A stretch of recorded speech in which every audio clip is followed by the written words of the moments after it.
السلام علیکم خواتین و حضرات، مسلمانوں اور فرانس کے درمیان بہت بڑا خلا پیدا ہو گیا ہے۔ وقت گزرنے کے ساتھ ساتھ یہ اور بھی بڑھتا جا رہا ہے۔ پوری دنیا کے مسلمان احتجاج کر رہے ہیں۔ فرانس اپنی ہٹ درمی پر قائم ہے۔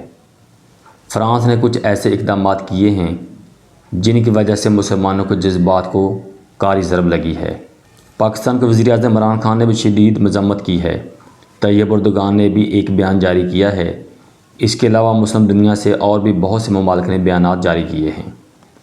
فرانس کے مڈل لیول کے اسکول میں پڑھانے والا ایک استاد جو ہسٹری، تاریخ اور جغرافیہ پڑھاتا ہے، اس کی عمر تقریباً 50 سال ہے۔ اس نے اس ماہ کے سٹارٹ میں ایک لیکچر دیا اپنے سٹوڈنٹس کو، اپنی کلاس کو۔ لیکچر دیتے ہوئے اس نے کہا کہ یہ لیکچر فریڈم آف سپیچ پر ہے۔ اس نے کہا دنیا میں رہنے والے ہر ایک کو حق حاصل ہے کہ وہ جو چاہے بنائے، جو چاہے لکھے اور جس کے متعلق جو چاہے کرے۔ اس کو پوری آزادی حاصل ہے۔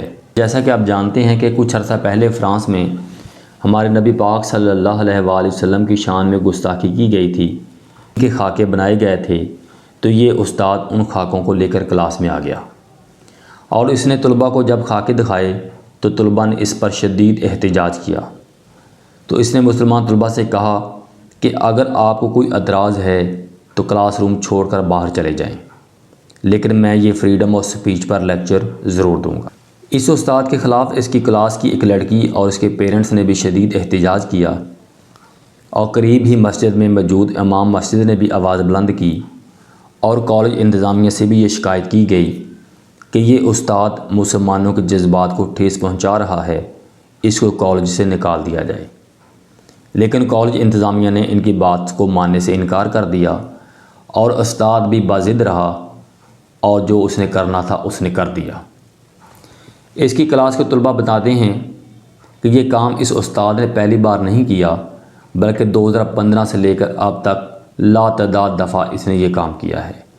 جب بھی کوئی نئی کلاس آتی ہے تو یہ خاکے ان کو دکھاتا ہے اور ان کو کہتا ہے کہ یہ ایک فریڈم آف سپیچ ہے، ہر کوئی اپنی مرضی سے جو مرضی کرے، اس کے اوپر قدغن نہیں لگائی جا سکتی۔ کچھ طلباء کے پیرنٹس یہ بھی شکایت کر چکے ہیں کہ یہ شخص اپنے سٹوڈنٹس کو فاحش فلموں کے بارے میں بتاتا ہے۔ اس کی اور بہت سی شکایات موجود ہیں۔ جمعہ 16 اکتوبر 2020 ایک عبداللہ نامی نوجوان 100 کلومیٹر کا فاصلہ طے کر کے اس کالج تک پہنچتا ہے۔ اس کا تعلق چچنیا سے ہے اور یہ روس میں 18 سال پہلے پیدا ہوا تھا اور 12 سال پہلے اس کا خاندان ہجرت کر کے فرانس مقیم ہو گیا تھا۔ جب یہ خوش نصیب بچہ جس کی عمر صرف 18 سال ہے 100 کلومیٹر کا فاصلہ طے کر کے نبی پاک صلی اللہ علیہ وآلہ وسلم کی شان میں گستاخی کرنے والے شخص کو صدا دینے کے لیے وہاں پہنچتا ہے، تو وہاں پر موجود طلباء سے پوچھتا ہے کہ وہ کون شخص ہے جس نے نبی پاک صلی اللہ علیہ وآلہ وسلم کی شان میں گستاخی کی ہے۔ تو بچے اس کی طرف اشارہ کرتے ہیں اور بتاتے ہیں کہ یہ وہ شخص ہے جس نے گستاخی کی ہے، ایک بار نہیں بلکہ 2015 سے یہ مسلسل کرتا چلا آ رہا ہے۔ اور بچوں نے عبداللہ کو تفصیل سے بتایا اور ہر ایک بات بتائی اس شخص کے بارے میں جو کہ نبی پاک صلی اللہ علیہ وآلہ وسلم کی شان میں گستاخی کرتا چلا آ رہا ہے۔ عبداللہ نے اس شخص کا پیچھا کیا اور ایک گلی کے درمیان میں جا کر اس پر حملہ کر دیا اور آخرکار اس کو قتل کر دیا اور اس کا سر تن سے جدا کر دیا اور وہاں پر اللہ اکبر کے نعرے بلند کر دیے۔ ان کو پتہ ہے کہ آپ کسی بھی مسلمان ملک کو ماریں تو یہ کبھی بھی اکٹھے نہیں ہوں گے۔ آپ مل کر عراق پر حملہ کر دیں تو ایران خاموش رہے گا، آپ ایران پر حملہ کر دیں سعودی عرب خاموش رہے گا، آپ سعودی عرب پر حملہ کر دیں ترکی خاموش رہے گا، آپ ترکی پر حملہ کر دیں متحدہ عرب امارات خاموش رہے گا۔ آپ کسی بھی ملک پر حملہ کر دیں تو یہ کبھی بھی اکٹھے ہو کر جواب نہیں دے سکتے، بلکہ اکٹھے ہو کر جواب دینے کے بجائے یہ حملہ کرنے والوں کا ہی ساتھ دیتے ہیں اور اپنے ہی مسلمان بھائیوں کو شہید کرواتے ہیں۔ لیکن ان کو یہ پتہ نہیں ہے کہ اگر ہم ان کے نبی کی شان میں گستاخی کریں گے تو سب مل کر ایک ہوں گے اور مل کر جواب دیں گے۔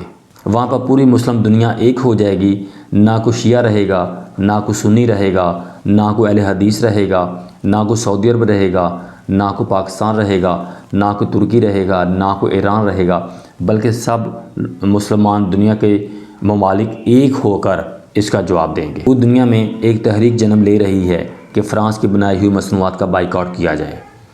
مسلمان ہر سال اربوں ڈالر کا فائدہ دیتے ہیں فرانس کو، لیکن یہ پھر بھی وہی کام کرتا ہے جس سے مسلمانوں کی دل آزاری ہوتی ہے۔ جب عبداللہ نے اللہ اکبر کے نعرے بلند کیے تو مقامی لوگوں کے مطابق ایک شخص کا سر تن سے جدا کر دیا گیا، اور سر تن سے جدا کرنے کے بعد ایک شخص کو خوب مارا گیا۔ جب پولیس کو اطلاع دی گئی تو کچھ ہی وقت میں پولیس وہاں پہ آ پہنچی، لیکن عبداللہ کے قریب آنے سے گریزاں تھیں۔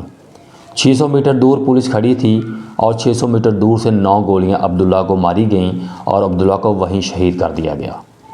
عبداللہ نے شہادت کا یہ رتبہ پا لیا اور جنت کا راستہ اختیار کر لیا۔ فرانس کی حکومت نے مسلم دنیا سے معافی مانگنے کی بجائے اپنے ملک کے بلند سرکاری عمارتوں پر ہمارے نبی پاک صلی اللہ علیہ وآلہ وسلم کے خاکے چشمہ کر دیے، جس کی وجہ سے مسلم دنیا اور فرانس کے درمیان شدید اختلافات پیدا ہو گئے ہیں۔ طیب اردگان نے فرانس کے صدر کو سرکاری طور پر خبردار کیا ہے کہ تم مسلمانوں کے جذبات کو ٹھیس پہنچانے والے کون ہوتے ہو۔ اگر تم نے اپنی روش کو تبدیل نہ کیا تو آنے والے وقتوں میں تمہیں شدید نتائج کا سامنا کرنا پڑے گا۔